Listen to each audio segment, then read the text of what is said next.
பலன்களை பற்றி நிறைய கேள்விப்பட்டிருப்பீங்க. அவங்க நகர்வலம் இரவு நேரத்தில் வருவாங்க. பலவிதமான மக்களுடைய அந்த குறைகளை கண்டுபிடித்து அதை நிவர்த்தி செய்யக்கூடியவர்களாக இருந்தார்கள் என்ற செய்திகள் எல்லாம் நிறைய சொல்லப்பட்டு இருக்கின்றன. ஒரு பெண் ஒரு நாள் இரவில மாறு வேடம் போட்டு போய் கொண்டிருக்கின்றார்கள். ஒரு பெண் தனிமையில் இருந்து பாடிக்கொண்டிருக்கின்றாள். இரவு நேரத்தில் ஒரு பாட்டு, அழகான பாட்டு பாடுறான். 4 அடி கொண்ட ஒரு பாட்டை பாடிட்டு இருக்கிறான். இவங்க செவத்துக்கு பின்னால இருந்து வெளியே தெருவில் இருந்து கேட்கிறாங்க. அந்த பெண் அரபியில அந்த பாட்டை பாடுறா. என்னுடைய அல்லாஹுடைய பயம் மட்டும் எனக்கு இல்லை என்று சொன்னால் என்னுடைய இந்த கட்டிலே வேறொரு மனிதன் என்னுடன் இருந்திருப்பான் என்ற கருத்துப்பட ஒரு பாட்டை பாடுகின்றார்.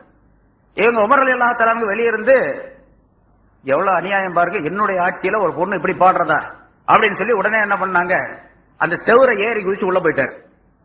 அந்த பெண் பாடுறாங்க நல்லா தெரியுது, இருந்தாலும் செவரை ஏறி குதிச்சு உள்ள போயிட்டார். உள்ள போன உடனே அந்த பெண் பயந்து போயிட்டான். யார் அது பாடுறதுன்னு கேட்டாங்க. நீ யார் அப்படின்னு சொல்லி கேட்டாங்க. நான் வந்து கலீஃபா. உடனே சொல்லிட்டாங்க, நான் கலீஃபா உமர் அப்படின்னு சொன்னாங்க. உமரா? உமர் ஏன் இந்த நேரத்தில் நீங்க வந்தீங்க? நீ இந்த மாதிரி ஒரு பாட்டை பாடிக்கிட்டு இருக்கிற. அந்த பாட்டு ரொம்ப தவறான பாட்டு, அது குற்றத்திற்குரிய பாட்டு. நீ ஏன் இப்படி இந்த குற்றம், இவ்வளவு பெரிய குற்றத்தை நீ பகிரங்கமாக பாடிக்கிட்டு இருக்க இரவு நேரத்தில் அப்படின்னு சொல்லி கேட்டாங்க. நான் குற்றத்திற்குரிய பாட்டத்தை பாடுறது இருக்கட்டும், அதுக்கப்புறம் பதில் சொன்னேன். நீங்க இப்ப 3 குற்றம் செஞ்சிருக்கிறீங்க அப்படின்னாங்க அந்த பொண்ணு. நீங்க இப்ப 3 குற்றம் உங்க மேல குற்றச்சாட்டு நான் சொல்றேன் அப்படின்னு சொன்னாங்க.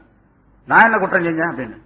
செவரேறி குதிச்சு வந்தது ஒரு குற்றம். ராத்திரியில அனுமதி இல்லாம செவரேறி குதிச்சது வந்தது ஒரு குற்றம். அதாவது அல்லாஹ் தஆலா வகுத்து, அதாவது முன் வாசல் வழியாக வாருங்கள் அப்படின்னு சொல்லி அல்லாஹ் தஆலா குர்ஆன்ல சொல்றான். நீங்க பின் வாசல் வழியாக செவரேறி குதிச்சு வந்திருக்கிறீங்க. அதனால அந்த ஆயத்துக்கு மாத்த செஞ்சீங்க. அல்லாஹ் தஆலா சொல்லுகின்றான், நீங்கள் ஒரு வீட்டுக்கு போல முதலாவதாக சலாம் சொல்லுங்கள், அனுமதி கேட்டு அதற்கு பிறகு வாருங்கள் அப்படின்னு சொல்ல. நீங்க சலாமும் சொல்ல அனுமதியும் கேட்கல, வந்திருக்கிறீங்க. 2வது குற்றம். 3வது, அவங்க வர சொன்னா தான் வரணும். வீட்டுக்காரங்க உள்ள போச்சு, சலான்னு சொல்லி அனுமதி கேட்டு வர சொன்னா தான் வரணும். நான் வரவும் சொல்லல, உங்களை கூப்பிடவும் இல்லை, நீங்களா வந்துட்டீங்க. ஆக 3 குற்றம் செஞ்சிருக்கிறீங்க. இப்ப இதுக்கு என்ன சொல்றீங்க? நான் உன்ட்ட மன்னிப்பு கேட்டுக்கிறேன் அப்படின்ட்டாங்க. நான் செஞ்சே தப்பு தான். சரி, நீ ஏன் இப்படி பாட்டு பாடிட்டு இருந்த அப்படின்னு கேட்டாங்க. அது உங்களாலதான் அப்படின்னாங்க. என்னாலயா? ஆமா, என்னுடைய கணவரை போருக்கு அனுப்பிட்டீங்க, அவர் போய் எவ்வளவு நாள் ஆச்சு, நான் பாட்டுக்கு தனிமையில இருந்துகிட்டே இருக்கிறேன், அதனால இப்படி பாட்டு பாடிட்டு இருக்கிறேன் அப்படின்னு சொல்லி சொன்னாங்க. உடனே வெளியே போயிட்டாங்க உமர் ரலியல்லாஹு தஆலா. போய் நேரா தன்னுடைய மகள்கிட்ட போனாங்க. ஹப்ஸா ரலியல்லாஹு தஆலா ஸல்லல்லாஹு அலைஹி வஸல்லம் மனைவி ஹப்ஸாட்ட போனாங்க. போய் கேட்டாங்க, மகளே ஒரு விஷயம் நீ கூச்சப்படாம சொல்லணும். என்ன விஷயம்? ஒரு பெண் தன்னுடைய கணவன் இல்லாமல் எவ்வளவு நாளைக்கு இருக்க முடியும்? கணவன் வெளியூர் போயிட்டாரு, எவ்வளவு நாளைக்கு அந்த பெண் கணவன் இல்லாமல் இருக்க முடியும் அப்படின்னு சொல்லி கேட்டாங்க. அவங்க முதல்ல கூச்சப்பட்டாங்க.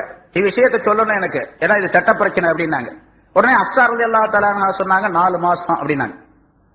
உடனே போனாங்க அரசாங்கத்துல. மறுநாள் காலையில ஒரு உத்தரவு போட்டாங்க, யார் யார் போருக்கு போயிருக்காங்களோ 4 மாசம் யார் யார் ஆகியிருக்குதோ அவங்க படைகள்ல அவங்க எல்லாம் திருப்பி அனுப்பிடுங்க, அதற்கு பதிலாக புதிய வீரர்களை அந்த படையில சேர்த்துக்குங்க அப்படின்னு சொல்லி வருங்க. அன்னையில சட்டம் போடப்படும். இஸ்லாத்துல சட்டம் என்னன்னு கேட்டா, ஒரு பெண் கணவன் இல்லாமல் 4 மாசம் வரைக்கும் தான் இருக்கணும்.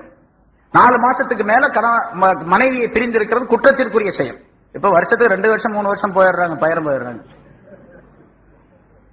அதனால எவ்வளவு பிரச்சனை வருது அப்படிங்கறதும் தெரியும், என்னென்ன பிரச்சனைகள் ஏற்படுது அப்படின்னு. இதெல்லாம் ஹஜ்ரத் உமர் ரலியல்லாஹு தஆலா அவர்கள் சட்டம் போடுது.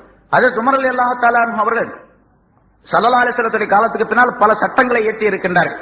அந்த சட்டங்கள் தான் இஜ்மா என்ற அடிப்படையில, குர்ஆன் ஹதீஸ் மட்டும் போதாது, இஜ்மாவும் தேவை என்பதற்கு ஹஜ்ரத் உமர் ரலியல்லாஹு தஆலாவுடைய சட்ட அறிக்கைகள், சட்ட விவரங்கள் நமக்கு சான்றுகளாக அமைந்திருக்கின்றன. முன்னாலும் சொல்லி இருக்கிறாரு, 20 ரக்காத் தராவீஹ் தொழுகிறோமே, ஸல்லல்லாஹு அலைஹி வஸல்லம் காலத்துல கிடையாது. ஹஜ்ரத் உமர் ரலியல்லாஹு தஆலா அவர்கள் தான் 20 ரக்காத் நியமனம் செய்தார்கள். உமர் ரலியல்லாஹு தஆலா அவர்கள் தொழச் சொன்னது ரசூல் சொன்ன மாதிரி தான், ரசூல் சொன்னது அல்லாஹ் சொன்ன மாதிரி தான். முன்னால பல விளக்கங்கள் பல தடவை இதுக்கு சொல்லப்பட்டிருக்கு. உங்களுக்கு இங்க பல பேர் கேட்டிருக்கலாம், பல பேரும் கேட்டிருக்கலாம். ஏன்னா உமர் ரலியல்லாஹு தஆலா அவர்கள் தங்களுடைய விருப்பத்திற்கு சொல்லவில்லை. ஸல்லல்லாஹு அலைஹி வஸல்லம் அவர்கள் இவரை பற்றி பாராட்டி புகழ்ந்து சொல்லி இருக்கின்றார்கள். அல்லாஹ் தஆலா இவருடைய நாவிலே பேசுகின்றார். இவர்கள் பேசுவதெல்லாம் ஹக்கு, சத்தியம் தான், அது உண்மைதான். அதனால ஸல்லல்லாஹு அலைஹி வஸல்லம் உமர் ரலியல்லாஹு தஆலா அவர்கள் சொன்ன விஷயங்கள் எல்லாம் கடைபிடிக்கப்பட வேண்டியது. இப்ப 4 மாசம் அப்படிங்கிற சட்டம் இப்ப இஸ்லாத்துல இருக்குது அப்படின்னு சொன்னா, கணவனை பிரிந்து 4 மாசம் தான் இருக்கணும் அப்படின்னு சொல்லக்கூடிய சட்டம் இருக்கின்றது. அது குர்ஆன்ல கிடையாது, ஹதீஸ்ல கிடையாது. உமர் ரலியல்லாஹு தஆலா அவர்கள் ஏற்படுத்தினது.